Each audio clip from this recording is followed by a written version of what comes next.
നമസ്കാരം.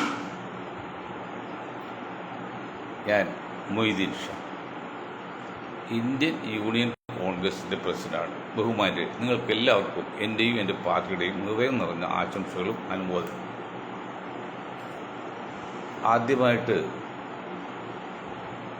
തിരുവനന്തപുരം എയർപോർട്ടിൽ IB ഓഫീസായിരുന്ന ഒരു വനിത, 24 വയസ്സുള്ള ആ പെൺകുട്ടി ഇന്നലെ രാവിലെ തീവണ്ടിക്ക് മുൻപിൽ അറിഞ്ഞുകൊണ്ട് തന്നെ ചാടി മരിച്ചു. അതിനാണ് ആത്മഹത്യ എന്ന് പറയുന്നത്. നമ്മളെ വിദ്യാഭ്യാസത്തിന് കാതല എന്തോ തകരാറുണ്ട്. നമ്മുടെ വീടുകളിൽ നമ്മൾ കുട്ടികൾക്ക് കൊടുക്കുന്ന നിർദ്ദേശങ്ങൾ എന്തോ വീഴ്ചയുണ്ട്. കൃത്യമായിട്ട് നിർബന്ധമായിട്ട് കുഞ്ഞു മക്കളോട് നമ്മുടെ അച്ഛനും അമ്മയും പറഞ്ഞു കൊടുക്കണം. മക്കളെ ജീവിതത്തിൽ പലതും എല്ലാം ജയിക്കണമെന്നില്ല. ചില തോൽവി വരും. തോൽവി വരുമ്പോഴും നിങ്ങളുടെ കൂടെ ഞങ്ങളുണ്ടാവും. എന്ത് വിഷയത്തും ഞങ്ങൾ പരിഹാരം കാണാം. മരണം ഒഴിച്ചു ബാക്കി എന്തിനും പരിഹാരം കാണാമെന്നാണ് ഞങ്ങളുടെ സംഘടന പറയുന്നത്. ആ സംഘടന എന്താണ്? Anti suicide organisation. ചെറിയ സംഘടനയാണ്. മരണം ഒഴിച്ച് ബാക്കി എന്തിനും പരിഹാരം കാണാൻ ഈ ഭൗതിക ലോകത്ത് സാധിക്കുമെന്നുള്ള ഉറപ്പ് കൊടുക്കുകയാണ്. ആരെങ്കിലും ഒട്ടിക്കൽ ഞങ്ങളെ സമീപിക്കുക. ജീവൻ പോലും ചെയ്യാൻ പറ്റില്ല, അത് വന്നിട്ടില്ല. അപ്പോൾ നമ്മൾ വീട്ടിൽ കുട്ടികളോടും എല്ലാവരോടും നമ്മൾ സ്നേഹത്തിൽ പറഞ്ഞ് മനസ്സിലാക്കണം. മക്കളെ, നമ്മുടെ ജീവിതത്തിൽ പലതും സംഭവിക്കും. എല്ലാം വിജയിക്കണം എന്നില്ല, എല്ലാം ശരിയാകണമെന്നില്ല. അങ്ങനെ എന്ത് വന്നാലും അച്ഛനും അമ്മയും എന്ന നിലയിൽ, അല്ലെങ്കിൽ സഹോദരങ്ങൾ എന്ന നിലയിൽ നിങ്ങളുടെ കൂടെ ഉണ്ടാവും. എല്ലാം ഞങ്ങളോട് പറഞ്ഞാൽ മതി എന്ന് ശക്തമായിട്ട് താക്കീത് കൊടുക്കണം. അതാദ്യമാണ്. മറ്റൊന്ന്, ഞാൻ സിനിമ സീരിയൽ വ്യൂവേഴ്സ് അസോസിയേഷൻ്റെ ഇന്ത്യയിലെ തന്നെ ആദ്യത്തെ പ്രസിഡന്റോട് പറയാണ്. റമദാൻ കാലമാണ്. എനിക്ക് സിനിമ എടുത്തുകൊണ്ട് ഒരു താല്പര്യമില്ല. പക്ഷെ നമ്മളത് ഇടപെട്ടില്ലെങ്കിൽ ഏറ്റവും കൂടുതൽ വാർത്താ മാധ്യമങ്ങളും ജനങ്ങൾ ശ്രദ്ധിക്കുന്ന ഒരു സംഭവമായതുകൊണ്ടാണ് ഞങ്ങൾ അതിൽ പതുക്കെ കൈ കെടുത്തത്. അതിൽ കള്ള് ഷാപ്പിൽ നിന്ന് കള്ള് കുടിക്കുന്നവന് ഇറച്ചി അറുത്തതാണോ കൊന്നാണോ എന്ന് നോക്കട്ടെ, വലിയ കാര്യമുണ്ടോ? അബ്ദുള്ള സാറേ, 19 വയസ്സ് അബ്ദുൽ സാറിന് എന്നാണ് ഇനി പക്വത വരുന്നത്? എന്നാണ് പാകത വരുന്നത്?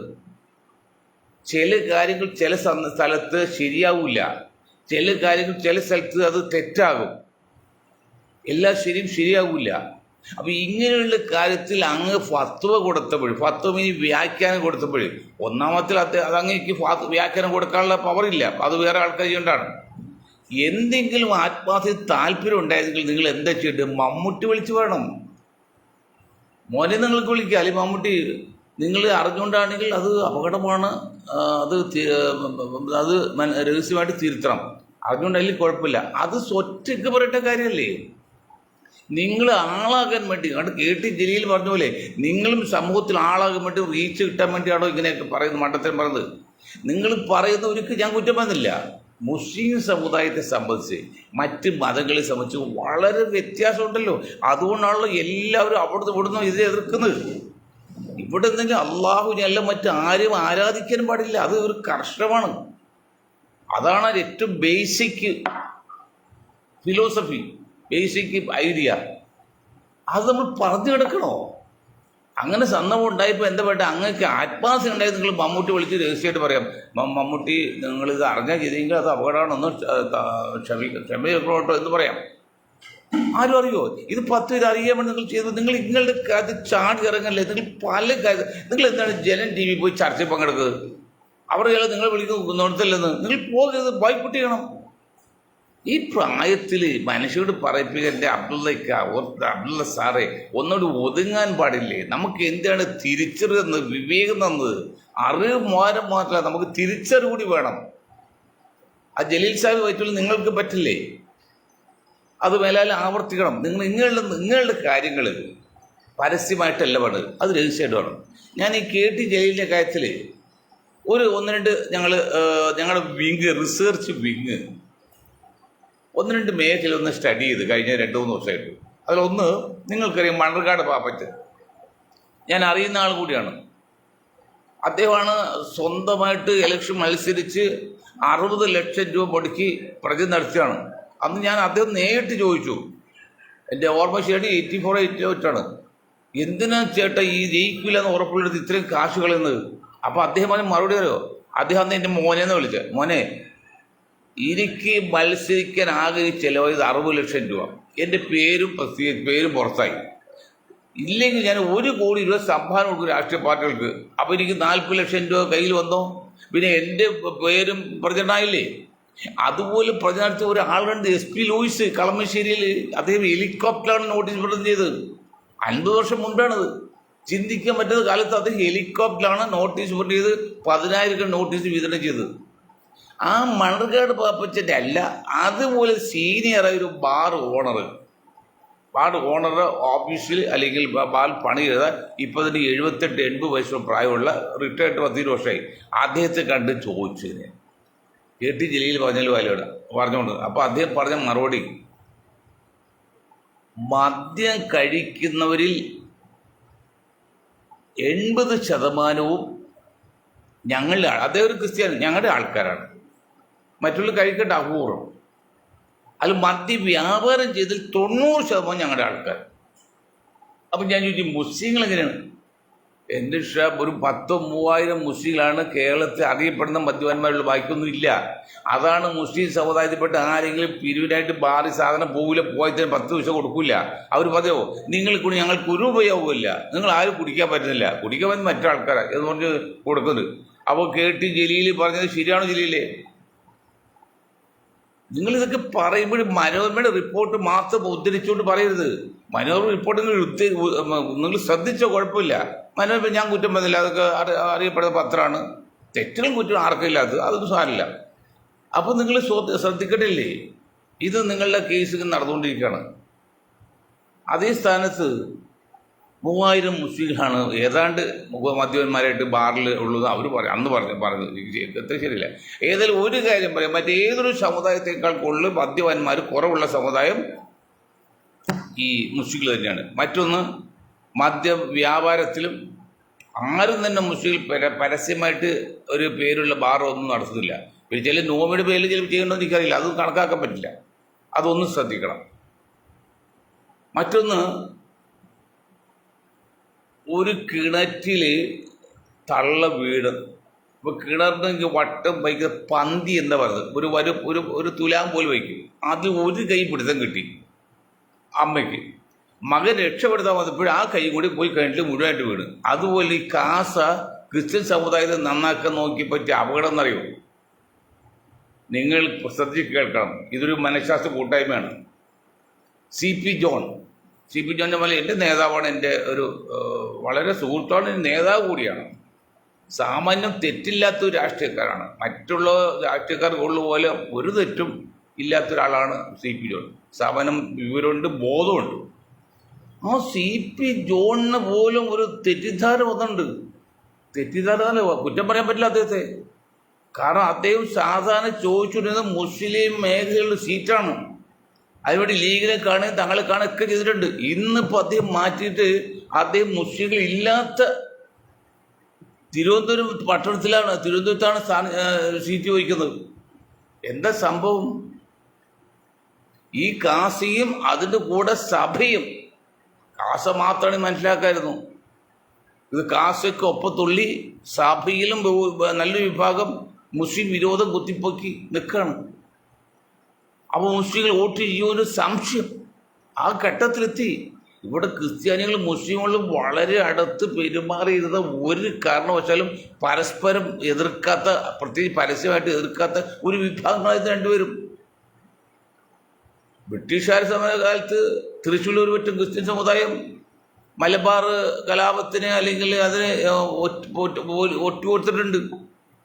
ബ്രിട്ടീഷുകാരെ കൂടെ പോയി തൃശ്ശൂരിലെ ക്രിസ്ത്യൻസിന്, ആ ക്രിസ്ത്യൻസിൻ്റെ പാരമ്പര്യമാണ് ഇപ്പോൾ സുരേഷ് ഗോപി വോട്ട് ചെയ്തത്.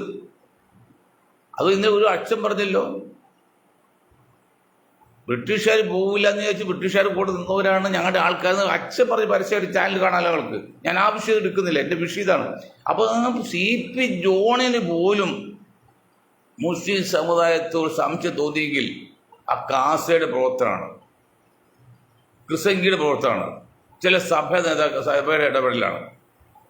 ഇനി ഞാൻ നിങ്ങൾ വേറൊരു കാര്യം കൂടി പറയാം, ശ്രദ്ധിച്ചു കണക്കാണ് പറയുന്നത്, പറയുന്നില്ല. ഇവിടെ രമേശ് ചെന്നിത്തല, വി ഡി സതീശൻ, സുധാകരൻ, അങ്ങനെ ഒരു 8 മുരളീധരൻ, പിന്നീട് അങ്ങനെ 8-10 പേര്, പിന്നീട് ശശി തരൂർ ഉൾപ്പെടെ കേരളത്തിൽ മുഖ്യമന്ത്രിയാകാൻ ശ്രമിക്കുന്നുണ്ട്.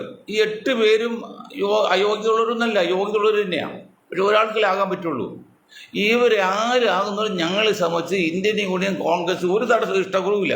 ഇവരാരും വല്ല മുഖ്യമന്ത്രി ആയിക്കോട്ടെ. പക്ഷെ ഒന്ന് സിമ്പിളായിട്ട് ചോദിക്കട്ടെ. ചോദിക്കുക അത് ഞങ്ങളുടെ അവകാശമാണല്ലോ. എതിർക്കൽ ഞങ്ങളുടെ അവകാശമല്ല, ചോദിക്കുക ഞങ്ങളുടെ അവകാശമാണ്. ഏത് കുറ്റവാളിയും ശിക്ഷിച്ചും അവന് ചോദിക്കുക, എന്തിനാണ് എന്നെ നിങ്ങൾ ശിക്ഷിക്കുന്നത് കോടിയോട് ചോദിക്കാം. അത് അവൻ്റെ മൗലികമായ അവകാശമാണ്.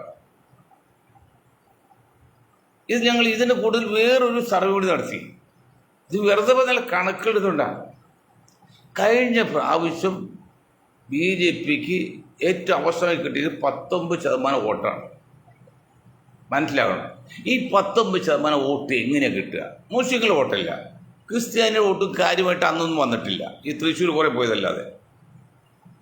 പിന്നെ ഈഴവൻ്റെയും നായരുടെ വോട്ടാണ്. ഈഴവൻ്റെ വോട്ട് ഏതാണ്ട് 25%, ഈഴവരിൽ 80% കഴിഞ്ഞ അസംബ്ലി പാർലമെൻറ്റ് ഇലക്ഷനിൽ LDFനായിരുന്നു. അവിടുന്ന് ഒരു 7% വോട്ട് BJPക്ക് പോയിട്ടുണ്ട്. അതിനുശേഷം പിന്നെയുള്ള നായർ സമുദായം എത്രയുണ്ട്? 10% ഉള്ളൂ. ഇപ്പം അതുമില്ല, 9% ഉള്ളൂ. അത് സംഘപരിവാറിന് വെച്ചാൽ അറിയാം എത്രയുണ്ടെന്ന്. അവർ കൃത്യം കണക്കെടുക്കുന്നുണ്ട്. കാരണം എന്തൊക്കെ പറഞ്ഞാൽ അവർ ആത്മാർത്ഥമായിട്ട് പ്രവർത്തിക്കുന്ന ആൾക്കാരാണ്. തെറ്റായ കുറ്റങ്ങൾ കക്കാൻ പോയാൽ അത് വിജയിക്കണം. കളവ് ശരി തെറ്റ് വേറെ. അവർ ചെയ്യുന്ന പ്രവൃത്തി അവർ ആത്മാർത്ഥമാണ്. അവരൊരു സ്റ്റഡി ചെയ്തിട്ടുണ്ട്. 9% ഉള്ളൂ. അത് 7% BJPക്കാണ് കഴിഞ്ഞ പാർലമെന്റ് ഇലക്ഷൻ പോയിരിക്കുന്നത്. വി ഡി സതീശനും ഈ നായർ നേതാക്കളത് കേൾക്കാൻ വേണ്ടി പറയാണ്. കേവലം 2% വോട്ടാണ് കഴിഞ്ഞ പ്രാവശ്യത്തെ പാർലമെന്റ് ഇലക്ഷനിൽ UDFന് നായർ വിഭാഗത്തിൽ കിട്ടിയിരിക്കുന്നത്. ഈ കണക്ക് എന്തെങ്കിലും സംശയം നേരിട്ട് ചോദിച്ചു ഞാൻ പറഞ്ഞുതരാം. എല്ലാ തെളിവും നമ്മുടെ കയ്യിൽ. അപ്പോൾ 9% നായർ സമുദായത്തിൽ 2% വോട്ടാണ് UDF കിട്ടിയെങ്കിൽ ഇപ്പോഴും കിട്ടാൻ സാധ്യതയുള്ളൂ. അപ്പോൾ വീണ്ടും ഒന്നുകൂടി ഇപ്പോൾ NSS കൂടി ഇടപെട്ട് ഒന്നുകൂടി അടുത്ത അസംബ്ലി ഇലക്ഷനിൽ BJPക്ക് വോട്ട് പോകും. എന്നിട്ട് നിങ്ങളാണ് കേരളത്തിൽ മുഖ്യമന്ത്രിയായിട്ട് വേണമെന്ന് വാദിക്കുന്നതും നിങ്ങൾക്ക് വേണ്ടിയാണ് മറ്റ് സമൂഹത്തിൽ പലരും ഇടപെടുന്നതും. ലീഗുകാർ വരെ കള്ളത്തരം കാണെങ്കിൽ ഇത് ഞാൻ പറയും. കാരണം അറിയോ, ആ ലീഗ് എന്ന മുസ്ലിം എന്ന വാക്ക് മാറ്റിയെങ്കിൽ അവർക്ക് എത്ര ഉയർത്തിൽ പോകാമായിരുന്നു. അത് മാറ്റിയില്ല. അപ്പം ആ ലീഗുകാർ പോലും പറയുന്നത് എന്താണ്? ഈ 2% വോട്ട് കിട്ടിയ നായർ വിഭാഗത്തിലൂടെ മുഖ്യമന്ത്രിയാകാൻ. എവിടെ പോയിടോ ലീഗുകാരെ? നിങ്ങളുടെ ശക്തി നിങ്ങൾക്കറിയില്ലല്ലോ. നിങ്ങൾ ശക്തി അറിയണം. പോകാമായി വാട്ടാമായി. ഞാൻ ആരാണ്, ഞാൻ എന്താണ്, അതറിയണം. എൻ്റെ ശക്തി അറിയാത്ത ഞാൻ വിജയിക്കില്ല. എൻ്റെ കഴിവേട് അറിഞ്ഞില്ലെങ്കിൽ ഞാൻ വിജയിക്കില്ല. ഞാൻ പറഞ്ഞല്ലോ, സമുദായത്തിൽ വേണ്ടി പ്രവർത്തിച്ചാലാണ് നമുക്ക് നിലനിൽപ്പുള്ളൂ. പക്ഷെ വിജയിക്കണമെങ്കിൽ സമൂഹത്തിന് വേണ്ടി പ്രവർത്തിക്കണം. സമുദായം എന്ന് പറയുമ്പോൾ അത് സത്യനാമാണ്. അവൻ ജനിച്ചു വന്ന ജാതിയാണ്. സമൂഹം എന്ന് പറയുന്നത് കോമൺ നാമാണ്, സർവനാമാണ്. അത് എല്ലാവർക്കും വേണ്ടിയാണ്. അപ്പോൾ സമൂഹത്തിന് വേണ്ടി പ്രവർത്തിച്ചാലേ അവന് വിജയിക്കാൻ പറ്റുള്ളൂ. പക്ഷേ നിലനിൽക്കാൻ സമുദായത്തിൻ്റെ വേണ്ടി പ്രവർത്തിക്കണം. അങ്ങനെ നോക്കി 2% മാത്രം വോട്ടുള്ള നായർ സമുദായത്തിൽപ്പെട്ട് ഇവർ വേണം കേരളത്തിൽ മുഖ്യമന്ത്രി എന്ന് ആകാൻ നിങ്ങൾ ആഗ്രഹിക്കുന്ന അതൊരു അനാവശ്യമായ ചിന്തയല്ലേ? അതൊരു അപ്രായോഗിക ചിന്തയല്ലേ? ഇതൊക്കെ വിളിച്ച് പറയാൻ ഒരാളെങ്കിലും ഇന്ത്യയിൽ കേരളത്തിൽ രാഷ്ട്രീയക്കാരുണ്ടായോ? ലീഗുണ്ടോ, കോൺഗ്രസ് ഉണ്ടോ, കമ്മ്യൂണിസ്റ്റ് ഉണ്ടോ? പിന്നെ ഇനി ഈഴവൻ്റെ എടുത്ത് നോക്കാം. സുധാകരൻ ആയിക്കൊള്ളുന്ന ആഗ്രഹോട് സുധാകരൻ ആകില്ലായിരിക്കും. സുധാകരൻ ചോദിച്ചോ, സുധാകര VM സുധീര നിങ്ങളോട് ചോദിക്കാം. 25% വരുന്ന നിങ്ങൾ ഇപ്പോൾ 23 പറയുന്നത്, ഞാൻ 25 പിടിച്ചോ. അതിൽ 80% വോട്ടും LDFനാണ് പോയിരിക്കുന്നത്. ബാക്കിയുള്ള 10% വോട്ടിൽ 7% കൂടുതലും പോയിരിക്കുന്നത് BJPക്കാണ്. ബാക്കിയുണ്ട് 12% മറ്റാണ് കോൺഗ്രസ്സിൽ വന്നിട്ടുള്ളൂ, UDF കിട്ടിയുള്ളൂ. ആ 12% വോട്ട് കിട്ടുന്നത് നിങ്ങൾ മുഖ്യമന്ത്രിയാണ് ആഗ്രഹിക്കുകയാണ്. പാഠം പഠിപ്പിക്കും, അതൊരു സംശയമില്ല. നീതി ജയിക്കണം, സത്യം ജയിക്കണം. Voice of justice, voice four voiceless. നീതിയുടെ ശബ്ദമായിരിക്കണം. ശബ്ദമില്ലാത്തതുകൊണ്ട് ശബ്ദിക്കുന്നതായിരിക്കും ഞങ്ങൾ. അതാണ് വോയിസ് ഓഫ് ജസ്റ്റിസ്. നിങ്ങൾ പറയൂ, എന്നിട്ട് നിങ്ങൾ ആയിക്കെന്ന് പറയാണ്. അതെന്തറിയോ? അതാണ് ആ സാഹോദര്യത്തിൻ്റെയും.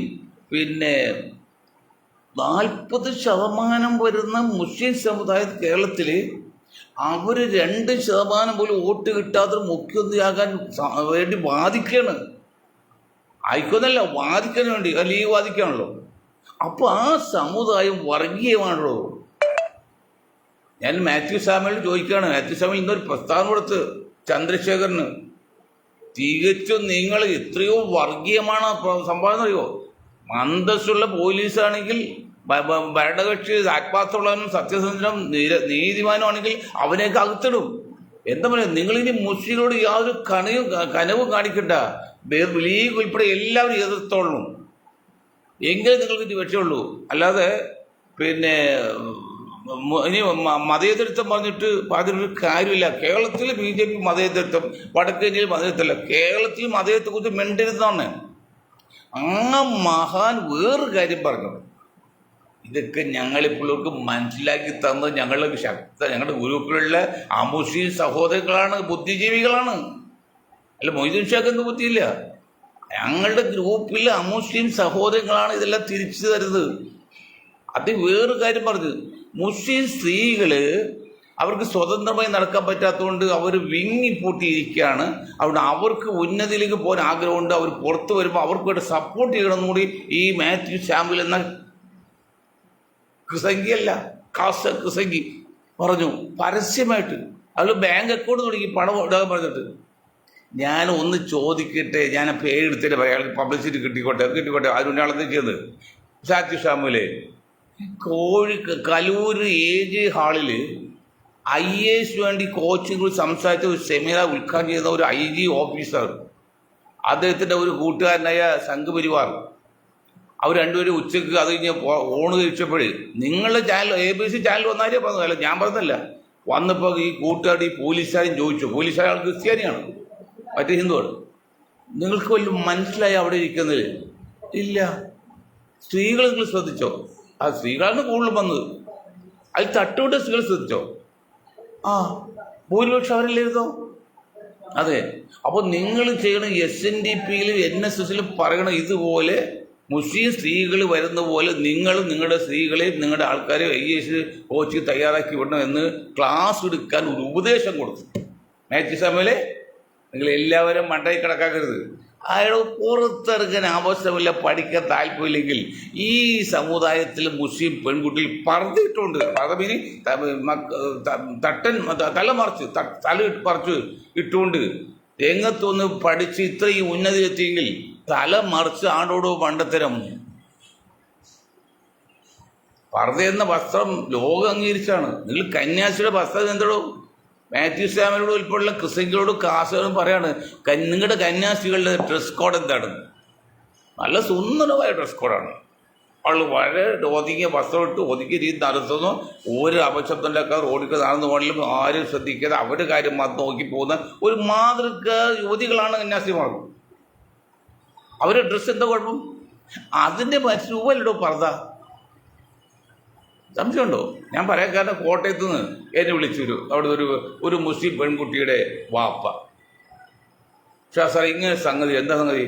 പർദ്ദ ഈ തലയിലും തട്ടുകിടാൻ സമ്മതിക്കില്ല. ഒത്തിരി കാലം സമ്മതിച്ചാണ്.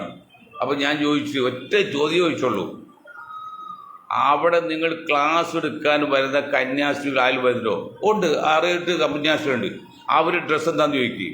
എന്നിട്ട് അവരോട് പറയണം, നിങ്ങൾ മറിച്ച് തല മറിച്ച പോലെ ഞങ്ങൾ തല മറക്കുന്നുള്ളൂ, അതുകൊണ്ട് അത് കുഴപ്പമില്ല.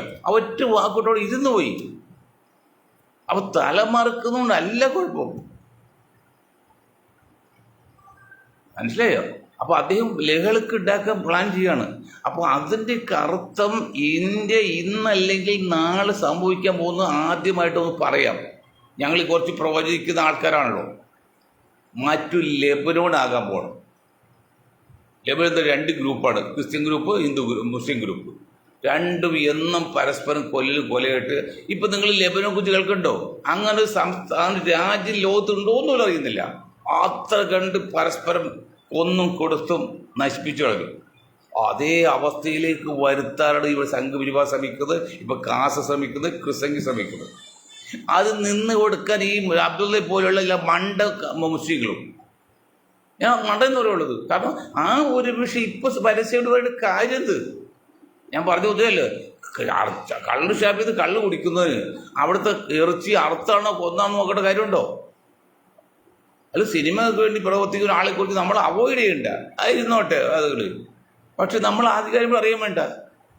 അത് നിങ്ങളുടെ വീട്ടിൽ നിങ്ങളുടെ മഹലിലെ ഒരു സാധാരണക്കാരാണ് അങ്ങനെ ചെയ്തെങ്കിൽ നിങ്ങൾ പറഞ്ഞ് ശരിയാണ്, നിങ്ങൾ അറിഞ്ഞ് ചെയ്താണെങ്കിൽ തൗബ ഇനിയും പശ്ചാത്തപിക്കാത്തുള്ളൂ, വേറെ ഒന്നുമില്ല. എന്താണ് നമ്മൾ പറഞ്ഞല്ലേ, ഹലാൽ എന്ന് പറയുമ്പോൾ ഹലാൽ എന്ന വാക്കിനർത്ഥം അനുവദനീയമായതുള്ളൂ, വേറെ ഒന്നുമില്ല.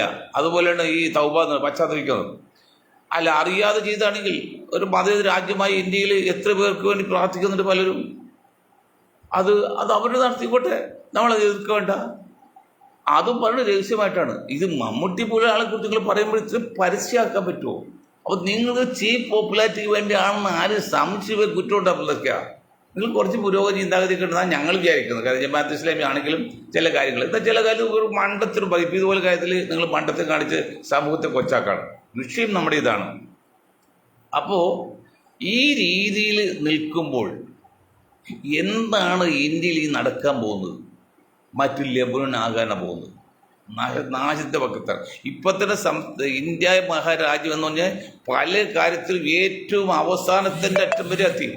ദാരിദ്ര്യത്തിൽ, വിദ്യാഭ്യാസത്തിൽ, മറ്റു പല കാര്യത്തിലും. ഇന്ത്യയിലെ ബിസിനസ്സുകാരാണെങ്കിൽ ആത്മഹത്യ ചെയ്യാൻ പോലും പറ്റാത്ത അവസ്ഥയിൽ പോയിക്കൊണ്ടിരിക്കുക. ജനങ്ങൾ നന്നാക്കാൻ വേണ്ടിയാണ് GST വന്നത്. ഒരു പഴംപൊരിക്ക് 18% GST ടാക്സ്. അതേ സ്ഥാനത്ത് കോടാനുകോടി രൂപ നമ്മുടെ ഇന്ത്യൻ ബാങ്ക് കൊള്ള ചെയ്തിട്ട് വിദേശത്ത് പോയിട്ടുണ്ട്. കോടാനുകോടി രൂപയുടെ നോട്ട് പ്രിന്റ് ചെയ്ത് വന്നിട്ട് റിസർവ് ബാങ്കിൽ എത്തിയിട്ടില്ല. അതൊരു കണക്കില്ല. ഈ നോട്ട് നിയന്ത്രണ ബിൽ ഒരുപടി അപാകം സംഭവിച്ചു. ഇതെല്ലാം നടന്നിട്ടുകൊണ്ടിരിക്കുകയാണ്. നമ്മൾ ഓരോ ദിവസവും പുറകിലേക്ക് പോണ്. ഞാൻ ജനങ്ങളുടെ ഇടയിൽ പ്രവർത്തിക്കുന്നതാണ് കഴിഞ്ഞ 65 വർഷമായിട്ട്. 10 വയസ്സിൽ ഞാൻ പൊതുരംഗത്ത് വന്നാണ്. അപ്പോൾ 77 വയസ്സാണ് ഇപ്പോൾ. എൻ്റെ 67 വയസ്സ്. 67 വർഷം ഞാൻ പൊതുജനങ്ങളായിട്ട് ഇടപെടുന്നതാണ്.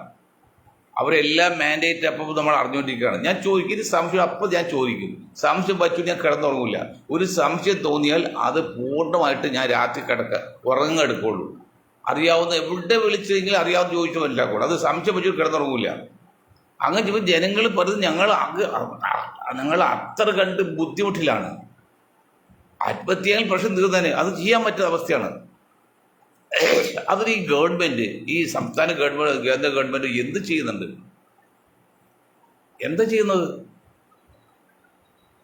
ഇപ്പം ലഹരി കടത്തുകാരെ തൂക്കി കൊല്ലാൻ വിധിക്കുന്ന അമിത്ഷാ നിയമം ഉണ്ടാക്കാണ്. അപ്പോൾ അദ്ദേഹത്തിന് ഇഷ്ടക്കുറവുള്ള അല്ലെങ്കിൽ സംഘപരിവാർ ഇഷ്ടമുള്ളത് എല്ലാവരും കൊല്ലാൻ ആദ്യം നല്ലത്. യഥാർത്ഥത്തിൽ സംഘപരിവാർ ആരും ഇടപെട്ട കൊല്ലുമോ? ഇത് ഇന്നിപ്പോൾ പുതിയ കണക്ക് അന്ന് പല രീതിയിലും അഴിമതി ചെയ്തു. മറ്റ് സംഘപരിവാറിന് വേണ്ടി പ്രവർത്തിച്ചപ്പോൾ ഞാൻ പോലീസ് ഓഫീസിൻ്റെ എല്ലാ കുറ്റം തീർന്നു. ഇത്തിക്കില്ലേ അത് ശുദ്ധമായിട്ടെടുത്തു. BJPയുടെ പ്രസിഡന്റ് സ്ഥാനത്ത് മാറിയപ്പോഴേക്കും അദ്ദേഹത്തെ ഇന്ന് ശുദ്ധമാക്കി എടുത്തിട്ട് അങ്ങനെ പണം വന്നിട്ടില്ല. വന്ന് സ്വകാര്യ പണമാണ്, അല്ലാതെ ഇതല്ലാന്ന്. എന്താ എവിടെ എത്തി നമ്മുടെ നിയമം? സുപ്രീം കോടതി ജഡ്ജിയുടെ വീട്ടിൽ കോടിക്കണക്കിന് കണ്ടുപിടിക്കുന്നത്. അങ്ങനെ ഓരോ രാജ്യങ്ങളും ഓരോ മന്ത്രിയും. ഇന്ന് കൊച്ചു കേരളത്തിൽ ഒരു വിദ്വാൻ പറഞ്ഞല്ലേ, ഒരു ജയനാരായണൻ ഒരാൾ ചാനലിൽ പറഞ്ഞാണ്, പലരും ഉത്തരം കൊടുക്കാൻ ഞാൻ ശ്രദ്ധിക്കാറുണ്ട്. അദ്ദേഹം പറഞ്ഞത് അമ്മയുടെ കാര്യമാണ്. എന്താണ്, മരണസംഖ്യ കുറവാണ്, പ്രായമായവർ മരിക്കാത്തതുകൊണ്ട് പെൻഷൻ കൂടുതൽ കൊടുത്തിട്ട് പോകുന്നു. എന്താ ഈ പറയുക? അത് തമാശ പറഞ്ഞാണ്. ആയിട്ട് പറഞ്ഞ അമ്മയ്ക്ക് 95 വയസ്സുള്ള അമ്മയെക്കുറിച്ച് പറഞ്ഞത്. ഇവിടെ നാരായണൻ്റെ ഞാൻ നിങ്ങളെ പ്രോത്സാഹിപ്പിക്കുക, നിങ്ങളുടെയൊക്കെ ഞാൻ വായിച്ചെന്ന അഭിമാനം കൊള്ളാൻ ചില കാര്യത്തില്. ഇതിൽ നിങ്ങൾ പറഞ്ഞിരിക്കുക അതൊരു തമാശയായിട്ട് അല്ലെങ്കിൽ അത് പറഞ്ഞതിനെ വികൃതമാക്കി എടുക്കല്ലേ. ബുദ്ധി വേണം, വിദ്യാഭ്യാസം വേണം. ഈ അബ്ദുള്ളയുടെ കാര്യം തിരിച്ചറിവ് വേണം. പറയേണ്ടടുത്ത് പറയാവുള്ളൂ. എന്താ പറയുക, പ്രസംഗത്തിൽ പറയുന്നതെന്ന് പറയുക, ഒരു മന്ത്രിയാണെന്ന് ഓർക്കണം. അതൊരു പ്രബലമായ വകുപ്പിൻ്റെ കൈകാര്യം ചെയ്യുന്നത്. അദ്ദേഹം പറഞ്ഞ് ഇവിടെ മരണം കുറവാണ്, പ്രായമുണ്ട്, അതൊരു പെൻഷൻ കൊടുക്കേണ്ടി വരുന്നു. അത് ന്യായീകരിക്കുന്ന തൊഴിലാളികൾ സഖാക്കളും. എൻ്റെ സഖാക്കളെ, നിങ്ങൾക്ക് കുറച്ചുകൂടിയൊക്കെ മര്യാദക്കും കുറച്ചുകൂടി ജനങ്ങളുടെ വികാരം അറിഞ്ഞ് ചെയ്യണ്ടേ? ജനങ്ങൾ വികാരം അറിയണമെങ്കിൽ എന്ത് ചെയ്യണം? നിങ്ങൾ മനഃശാസ്ത്രം അറിയില്ലെങ്കിൽ ജനങ്ങൾ ഇടപെടണം, അപ്പോൾ മനസ്സിലാവും. അതാ ചെയ്യുന്നത്. അപ്പോൾ ചെയ്യുന്നതെല്ലാം തെറ്റാണ്, കുറ്റമാണ്. അപ്പോൾ ഈ നിലക്ക് നമ്മൾ കോൺഗ്രസ്സുകാരോടും UDF-കാരോടും പറയാണ്, ഞങ്ങൾ അധികാരത്തെത്തിക്കും, സംശയം വേണ്ട. ഇനി ക്രിസംഗിയും മുസംഗിയും സംഘപരിവാറും LDF-ഉം കൂടി എത്ര കളി കളിച്ചോട്ടെ, എങ്കിലും അടുത്ത അസംബ്ലി ഇലക്ഷനിൽ UDF അധികാരത്തിൽ കയറ്റും, യാതൊരു സംശയക്കാത്തില്ല. പക്ഷേ വടക്കേ ഇന്ത്യയിൽ പോലെ ആർട്ടിങ്ങിൽ മിസ്റ്റേക്ക് വെച്ചാൽ നമുക്കൊന്നും പറയാൻ പറ്റില്ല കേട്ടോ. അതുകൂടി കണക്കാക്കണം, ഓർമ്മ വേണം. രാഹുൽ ഗാന്ധി ഒന്നും ഓർമ്മ വേണം. പക്ഷെ നിങ്ങൾ ഒരു കാര്യം ചെയ്യണം, ഈ 2% മാത്രം വോട്ടുള്ള നിങ്ങൾ ആ സമുദായത്തിൽ തന്നെ മുഖ്യമന്ത്രി വേണമെന്ന് ചടിക്കരുത്. ഇപ്പോൾ ഒരു കാര്യം പറയാം, നമ്മൾ ഗവൺമെൻറ് ഇന്ത്യ മുന്നണിയുടെ ഒരു വലിയ സമ്മേളനം ഗുജറാത്തിൽ അഹമ്മദാബാദ് നടക്കുകയാണ്. നല്ല കാര്യം. ഭരണമില്ലാത്ത സ്ഥലമാണ്, കോൺഗ്രസ് സ്ഥാനമില്ലാത്തതാണ്, അവിടെ നടക്കും. അത് നല്ല കാര്യമാണ്. അതിൽ കേരളത്തിൽ വെച്ചിരിക്കുന്ന ആളായിരുന്നു ബെന്നി ബെഹനാനാണ്. വരുത്തിയ ആളോട് വേറെ ആരുമില്ല. ബെന്നി ബെഹനാൻ കുഴപ്പമെന്നല്ല ഞാൻ പറഞ്ഞത്. എൻ്റെ വളരെ അടുത്ത സുഹൃത്താണ്, എൻ്റെ നാട്ടുകാരൻ കൂടിയാണ്.